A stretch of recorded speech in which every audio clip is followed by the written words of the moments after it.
Good morning বন্ধুরা, তোমরা কেমন আছো? আশা করি ভালোই আছো, আর আমিও ভালো আছি। মুর্শিদাবাদ জেলা থেকে অনামিকা বলছি। আমার নতুন একটা ভিডিওতে তোমাদের সবাইকে স্বাগত। তো এখন বাজে 7টা 15। মেয়েকে আমি প্রাইভেটে রেখে দিয়ে আসলাম, দিয়ে তারপরে এখন তো বিছানা তুলতে বাকি আছে।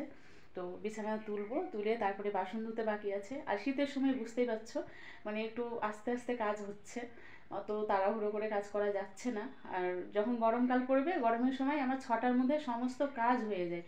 আর এখন ঘুম থেকে উঠতে উঠতেই 6টা 6:30 বেজে যাচ্ছে। তো আজকে যেমন উঠেছি কটায়, 6টা 10-এ, 6টা 10-এ উঠলাম। তো 6টা 10-এ উঠে ঘর ঝাড় দিয়ে ফ্রেশ ট্রেশ হয়ে চৌকাঠে জল দিয়ে চা করলাম, চা খেলাম, মেয়েকে দিলাম, বরকে দিলাম, বর চলে গেল, মেয়েকে রেখে আসলাম। তো এখন এই যে কাজ ছাড়বো। আর এই করতে করতেই 6টা 20, এই সরি 7টা 20 তো বেজেই গেল। তো এখন সমস্ত কাজগুলো এখন আস্তে আস্তে সারি। তো চলো, পরে আমি আবার আসছি। তো আমি বিছানা তুলে তারপরে দেখো ঠাকুরের বাসনগুলো আমি ধুয়ে নিচ্ছি। আর তোমাদের মনে হবে যে ঠাকুরের বাসন ঘরের মধ্যেই কেন মাজি, কারণ দেখো বাইরে আমার জায়গা নেই ঠাকুরের বাসন মাজার জন্য। তো আমার ঘরটাই হচ্ছে একমাত্র আমার সম্বল, যা কিছু করি না কেন ঘরেই। তো কলতলায় আমি ঠাকুরের বাসন নামাই না। তো আমি সেই জন্য ঘরেই ঠাকুরের বাসনগুলো আমি ধুয়ে নিই। তো ঠাকুরের বাসনগুলো এখন ধুচ্ছি। আর আমি অনেকক্ষণ বসেছিলাম, জানো তো, ঠান্ডাতে কাজ করতে আর ইচ্ছা করছে না, খুব কষ্ট হচ্ছে ঠান্ডায় কাজ করতে। তো অনেকটা বেলা হয়ে গিয়েছে, বসে থেকে থেকে তারপরে আমি কাজে হাত দিলাম।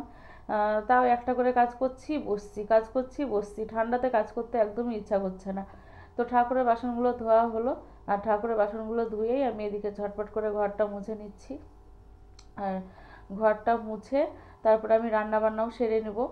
আর রান্না বান্না করে তারপরে বাসন টাসন ধুবো, ধুয়ে সার্ফে কিছু কাচবো ভেবেছিলাম, কিন্তু আজকে কাচতে ইচ্ছা করছে না। আজকে খুবই ঠান্ডা পড়ছে, প্রচণ্ড পরিমাণে ঠান্ডা পড়ছে আজকে। আর আমি তো সারাদিন, মানে মেয়ে যখন পড়তে গিয়েছিলো, আমি তো ঘরের মধ্যে দরজা ফরজা লাগিয়ে ঘরে বসেছিলাম।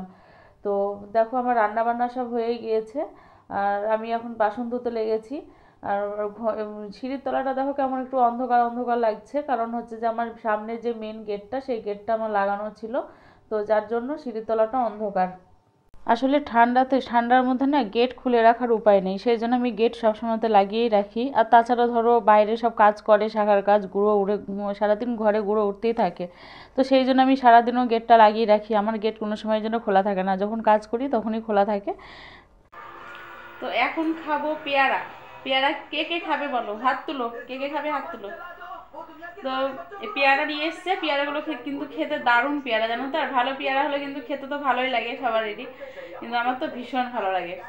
তো পেয়ারাটা হচ্ছে বেশ বড়ই ছিল, একটু কেটে নিয়েছি, মেয়েকে অর্ধেক দেবো, আমি অর্ধেক খাবো। এখনো আছে পেয়ারা, নে।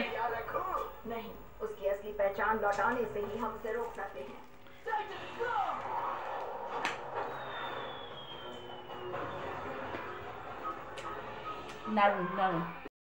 তো আমি একেবারে চলে আসলাম সন্ধ্যাবেলায়। তো সন্ধ্যাবেলায় তো ঘরে জল ছিটানো হলো, এবার আমি সন্ধ্যাটা জ্বালবো।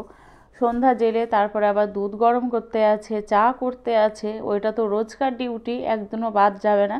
তবে আজকে জানো একটা মারাত্মক কাজ কিন্তু আজকে করে ফেলেছি। সেটা কি বলো তো, সবচেয়ে আলিস্যি লাগে রাত্রিবেলায় রুটি ভাজতে। তো রুটিটা আমি দুপুরবেলাতেই ভেজে নিয়েছি, ভালো করে নিই।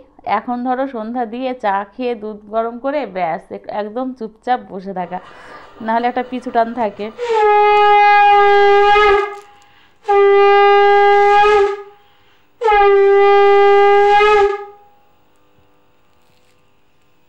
তো সন্ধ্যা দিয়ে চলে আসলাম দুধ গরম করতে। তো দুধটা আমার দেখো একদম ফুটছে কেমন। তো দুধ গরম আমার হয়ে গেলে তারপরে চা করব। তো আজকে কফি খাওয়া হবে না, কারণ কফি নেই, কফি ফুরিয়ে গিয়েছে। তো আমার তো বড়মশাইকে বলতে হবে কফি আনার জন্য। তো কফি নেই, সেই জন্য আজকে চা খাচ্ছি। আর শীতের সময় একটু কফি না হলে ভালো লাগে না, তাই না? শীতের সময় কফিটা খেলে দেখবে সবাই বলে যে শীতে কফি খেলে নাকি ঠান্ডাটা কম লাগে। তো ঠান্ডা কম লাগে কি বেশি লাগে, যাই হোক বুঝতে পারি না, তবে কফি খেতে ভালো লাগে শীতের সময়, এটুকু জানি। তো কফিটা ফুরিয়ে গিয়েছে, তো যার জন্য আমরা চা করি, মানে চা খাচ্ছি। তো চা খেতে খেতে আজকে ভিডিওটা আমি এখানেই শেষ করব। আমার ভিডিওটা তোমাদের ভালো লাগলে তোমরা লাইক কমেন্ট শেয়ার করো। আর অবশ্যই আমার চ্যানেলটাকে সাবস্ক্রাইব করে দিয়ে আমার পাশে থেকো। আর অবশ্যই কিন্তু তোমাদের নতুন বন্ধু বলো বা ফ্যামিলির মেম্বার মনে করো, যাই ভাবো না কেন, আমাকে নিজের মতো করে ভেবে আমার পাশে থেকো, আমাকে সাপোর্ট করো। তো আর এ দেখো মেয়েদের হচ্ছে মেয়ের স্কুলে বই দিয়েছে, নতুন বই, তো সেই বইটা আমি একটু দেখছিলাম। আর নতুন বইয়ের গন্ধ শুঁকতে কিন্তু দারুণ লাগে। তো বইটা চা খেতে খেতে বই দেখছিলাম আর এদিকে গন্ধ শুঁকছিলাম। তো যাই হোক বন্ধুরা, ভিডিওটা আমি এখানেই শেষ করলাম। তোমরা সবাই ভালো থেকো, সুস্থ থেকো। Good night.